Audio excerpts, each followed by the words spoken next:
Most men think they're ready for retirement, but there's one thing coming that can absolutely ruin your life, and you need to be aware of it. That one thing ruined my dad's life. You know, my dad was a tough Marine. He was a business owner, third generation family business owner, and growing up as a kid, he was hard on my brother and I guess in a way it was good because he was tough on us, but he was also tough in the business. When I went into work for him at the age of, well, probably 19 or, no, not 19, probably 21, he was the same way. This hard boot camp mentality came out. And I remember the first day of work, it was we had an insurance agency in Bronxville, New York, and he said, you're going to be in sales, and you're going to sell homeowners insurance to families in Westchester County, New York. Here's a telephone book, here's a phone, here's a desk, here's a pad, here's a piece of paper. Get at it. No training, nothing. Just hardcore work. And I worked for him for probably 32 years until he retired. And honestly, he became my best friend at work. But when he retired, I couldn't believe how unprepared he was. When the first day at age 65, when my brother and I bought him out, and he went out and he went down to Florida, and he started to play golf with his buddies 3 days a week, and then he'd have drinks with them afterwards and go out to lunch, and he'd go home, take a nap, wake up, have a martini, take my mom to dinner, and everything would be great. Till it wasn't. What happened to him was something I call retirement drift. And this can happen to you too. Because he hadn't planned properly for retirement, he lost his way. I tell people that my dad did not invent the 3 martini lunch during his career, but during his peak of his career, that's the way business was transacted, over a martini at lunch. And he perfected that. The problem was he took that into his retirement as well. And his drinking really fogged him a little bit because he never found a way in this phase, this risk of retirement drift. He never was able to find a new identity. He was never able to find a new passion to get fulfilled with. And he really didn't know what to do with the 40 plus hours of free time that came his way. That's what I call retirement drift. So yeah, he had a good time with my mom and he did the golf thing, but men get this wrong, I think, more than women. Because one of the big other pieces of retirement drift, besides identity, not knowing how to fill your time during the day, and this lack of passion, is community, another piece of retirement drift. And my dad left behind in his career all of his friends. Now, sure, he had some new friends in Florida, the golfing buddies, the drinking buddies, and all of that. But as he got older, he didn't really go outside of that small clique of men. And some of them stopped playing golf, some of them got sick, some of them started to die. He didn't do a really good job of building community. And this is what men get wrong. Women do a much better job of building community. And I think part of what Jody and I have been able to do is not only work on our relationship, but work on the relationships outside of that. I have my group of men, my go-to men, that are like me. I call them growth men. They want to learn, they want to get better, they want to go to the gym, they want to read books, they want to go deeper in spirituality. So these are the men that I want to hang out with because it gives me joy, passion, excitement, friendship. And if you don't prepare for that and you don't do that, you're going to find yourself drifting through retirement like a ship lost at sea. So let's talk about some of the things that you can do to pivot and get away from retirement drift and realign yourself with creating the best retirement ever. So one of the first things you can do is work on your identity.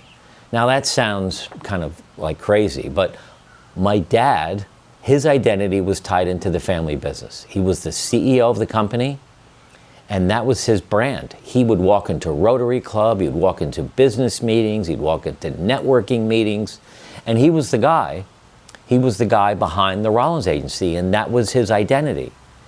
When he stepped away from the business at age 65, he didn't create anything new. So what he spent his last 15 years on the planet talking about was what he used to do, who he used to be. what kind of clients he used to have, his friends he used to have, the people that screwed him over the years. Because he drank a lot, he had a little bit of anger built up, and he held these grudges for a long time. And I talk about that inside my book, The Evolving Man. By the way, there's a link below to get the book if you haven't read it yet. Really would appreciate it if you got it, because I do talk a lot in there about the transition that I went through when I left my career in 2018, and now Jody and I are doing this YouTube channel. But my dad couldn't find this new identity. So before you retire, you want to start thinking about, who are you going to be in this phase of life? What are you going to do? What's going to drive your passion? What are some hobbies you might want to take up? It can't just be 3 days of golf. It's not going to be enough. Now, you might be watching this saying, golf 3 days a week is fine for me. I'm happy. I watch TV, I play golf. That's fine. That's your choice. We all get to make choices every day on what we want to do and who we want to be. I'm just telling you, this critical issue of retirement drift, it's never been named before, and Jody and I are really using this word a lot because it makes a lot of sense. If you can't find a path to run on, a path to really build a new identity, build some passion, and build some community, you are going to find yourself in trouble. All right, the second thing that you want to do after you've thought about your purpose and your identity is build a new routine. Now, the old routine was, for me, was getting up early, having my coffee, watching the news, doing a few emails, and going to work. It was a built-in routine. And when I got to work, I had these appointments scheduled, I had lunch with coworkers, I had business meetings, I had networking functions at night, dinners with clients. I had a routine Monday through Friday that was packed. When you step into retirement, that all goes away. Now, the good news is you have 40 plus hours of free time to create whatever you want. But if you don't build any kind of routine in, you begin to wake up every day feeling aimless. Again, retirement drift, wondering, what am I going to do today? So I have worked really hard on my routine, and I've done videos on this before, but for me, the first thing I do when I get up in the morning, I grab my coffee, read a little scripture, journal in my journal, 3 things I'm grateful for, 1 self-affirmation. But then the big thing for me is going to the gym. Now, I get up very early. You don't have to get up early, but it's not a good idea to get up, turn on the TV for 4 hours, have 4 cups of coffee and some breakfast. It's great on a Saturday. Do that on a Saturday. But Monday through Friday, build in some routine that helps you stay focused and energized and excited, passionate. I love the gym. I'm there for an hour, from 5 to 6 a.m. I come back here, and then Jody and I have coffee for 30 minutes. Without that structure, I've been doing it for so long now, when I skip that, my day is a mess. I could feel it.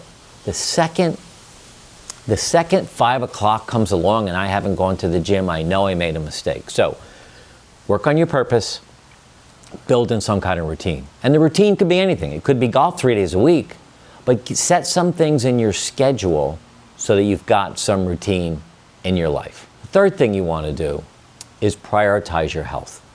I think men really screw this up. We are not the best at going to the doctor. We're not the best at, when we're sick, trying to find out what happened to it. I've got a good friend of mine that owns a business, and his motto about going to the doctor or the dentist and getting checked out is, why would you go see your doctor? Why would you go look for trouble? Hey guys, this is ridiculous. You want to look for trouble. My poor son, my wonderful son, Markham, was diagnosed at the age of 38 with stage 4 colorectal cancer. It's like an epidemic now with men under the age of 50. Right now, we're not supposed to get a colonoscopy till we're 50. It's dropped down to 45. But I strongly recommend the first thing you do when you retire, before you retire, is go see all your doctors. See your doctor, your dentist. Look for trouble. Look for signs of things that aren't right in your body so you can spend the rest of your life working on it. It really is important to spend time working on your health. If you don't, I'm telling you, before you know it, as you age, boom, things are going to start to break, and they're going to break even worse if you haven't paid attention to that. Another thing you want to focus on is your social life. And I want you guys, you men, to really pay attention to this. Chronic loneliness is if you feel lonely for every day for 2 weeks. That's described as chronic loneliness. That leads to heart disease, stress, anxiety. It will actually kill you over time. You know, the highest group of people in America that commit successful suicides are men over the age of 65. Do not let yourself get lonely. Do not let yourself withdraw from society. Do not let yourself be without friends. How do you find friends? There's so many ways, but it's just having this mental attitude, this framework in your head, and this mindset that I want to meet people. Go play pickleball, go to the gym and meet people, join a men's group. I'm down on Marco Island, Florida. There's 3 different men's groups down here, church groups with men, Bible study. You've got to get out of your shell and go out and meet some people. And you're going to meet people you don't like, and that's fine. But if you meet enough people, you're going to start to find what I call your tribe, the men that you want to hang out with so that you can grow together in this stage of life. So don't ignore your social life. Build friends, build community. It really is important to prevent this idea of retirement drift. The last thing I want to talk about is keeping your mind sharp. You know, I was a C+ student all through high school. First 2 years of college, C-. And then something kicked in. I don't know what it was. But all of a sudden I had this craving to grow and learn and be successful. So I spent 35 years reading all the self-help books, how to become a good CEO, how to be a good salesperson, all of that.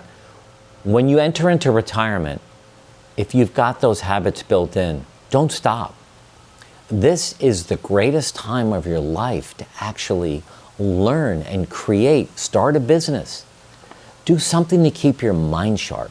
If you can keep your body in tune by exercise and your mind sharp by reading, creating, you know, this business Jody and I are creating, I love it. I'm addicted to learning more and more about AI, about how to market again, about how to, everything around the YouTube channel. It's fascinating. Find something in your life in retirement, a hobby, passion, volunteer. Use the skills that you've sharpened for the last 35 years and put them to use in a nonprofit. You can shift the way a nonprofit grows and is successful by taking your skills and reapplying them in this stage of your life towards a nonprofit. Write a book, mentor people, whatever. But you want to keep your mind sharp as well. And do me a favor. Drop a comment below and let me know what is the one thing that you're struggling with right now in retirement. I read every comment. I try to answer all of them, but I'd love to hear from you. And if this video hit home with you, watch this next one. How to redefine your identity in retirement. You're really going to enjoy this one next.